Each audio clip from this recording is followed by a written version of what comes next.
Thank you. Kindly sit down. The Philippine Foreign Affairs Secretary Teodoro Locsin, House Speaker Alan Peter Cayetano, Executive Secretary Salvador Medjaldia, those are part of my entourage, Philippine Trade Secretary Ramon Lopez, and the other members of the Cabinet, Senator Christopher Lawrence Go. First, meet I'm a Chinese senator of the Philippines. Ambassador Jose Santiago Santa Romana, our ambassador here, my friends in the business community, other distinguished guests, ladies and gentlemen.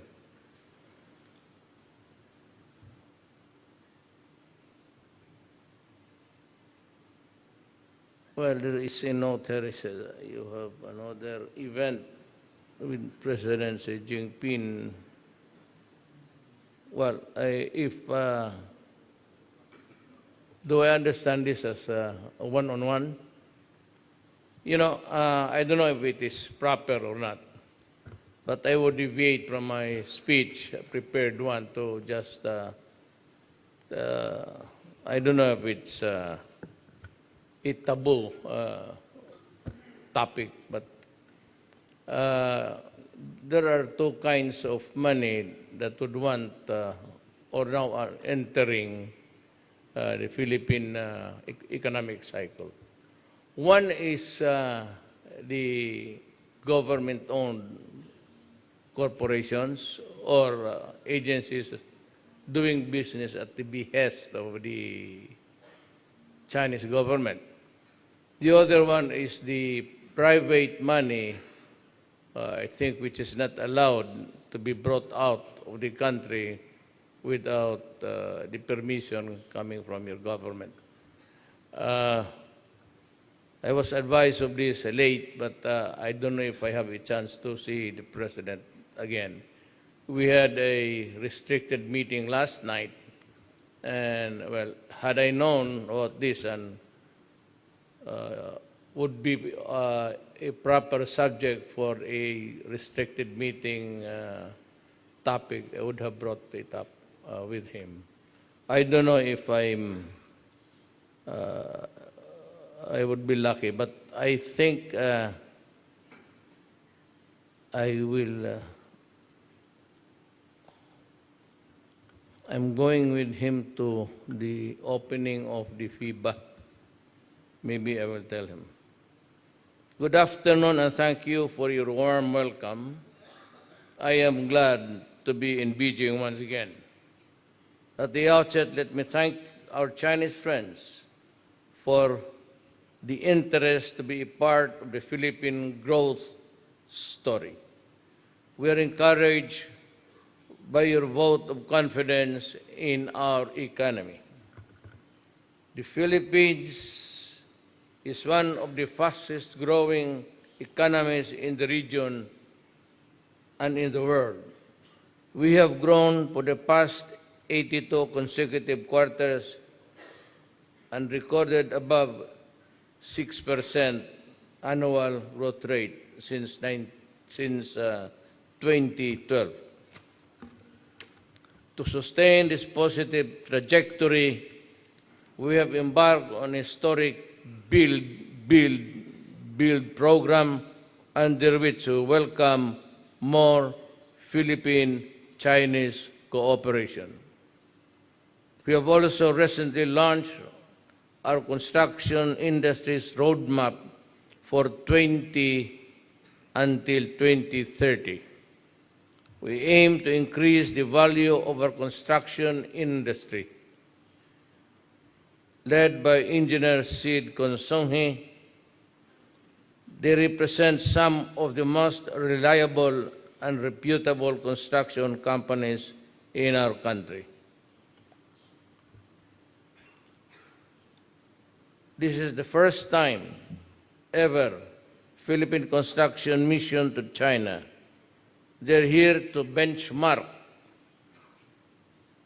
on digital building technologies and deliver quality construction in the most efficient and effective manner.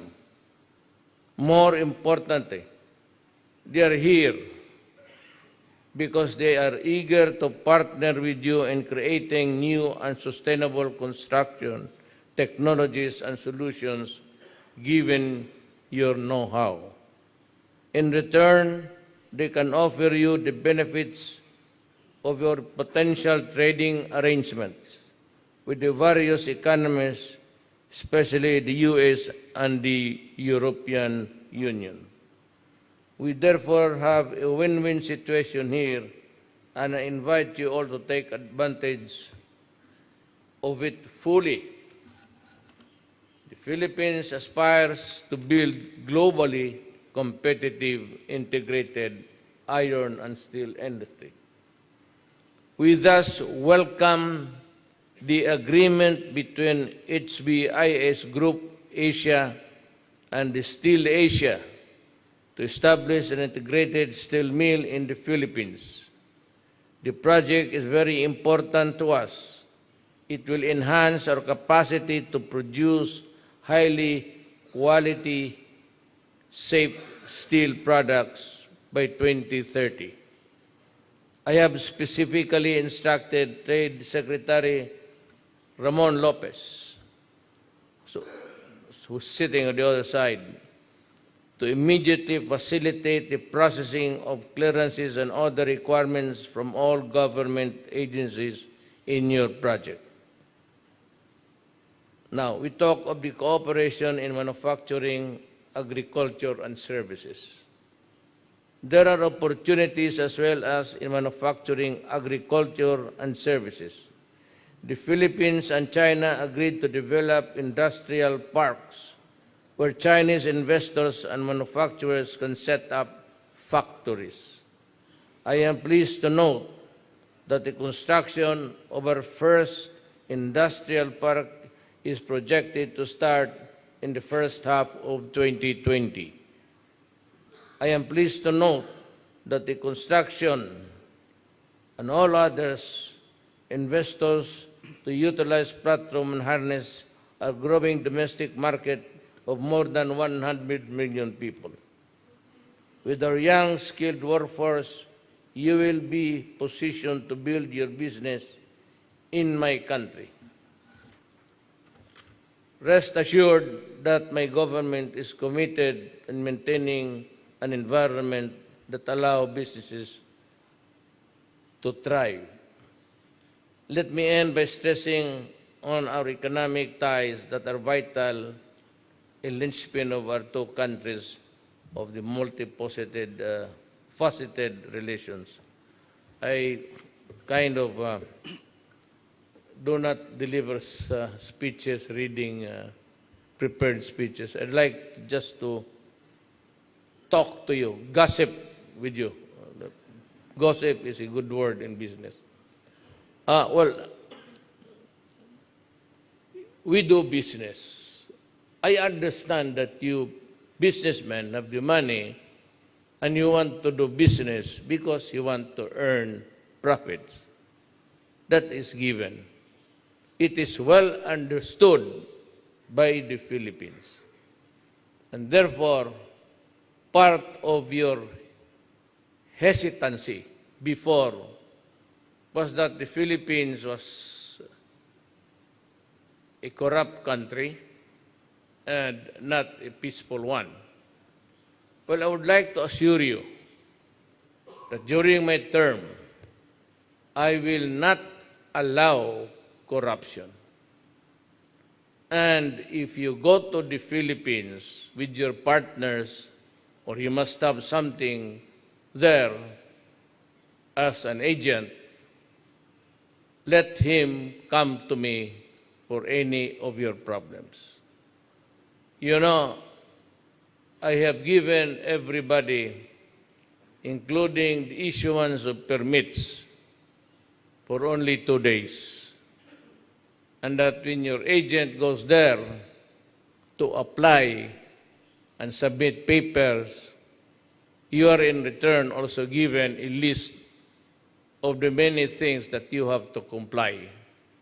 This is a one-time transaction. They give you a list of what you have to produce, and you gather those documents and clearances, and I will not allow the governmental office to add or take away some of the things that were given you. If you give them the list, that is it. And your agent cannot be going back and forth. I do not like postponing actions, because the more that they ask you to come to their office, the more that the corruption, the opportunity of corruption exists. Because then, by delaying the release, it only means one thing: he's asking for money. So if you encounter, or your agents or your lawyers would tell you that this official is asking for something like this, DPWH or whatever, you just tell me, and I will call that official, whoever he is, in my office and in your presence, and kindly bring some money, old money and coins with you. I will tell the officials to eat the money and swallow the coins in your presence. I am not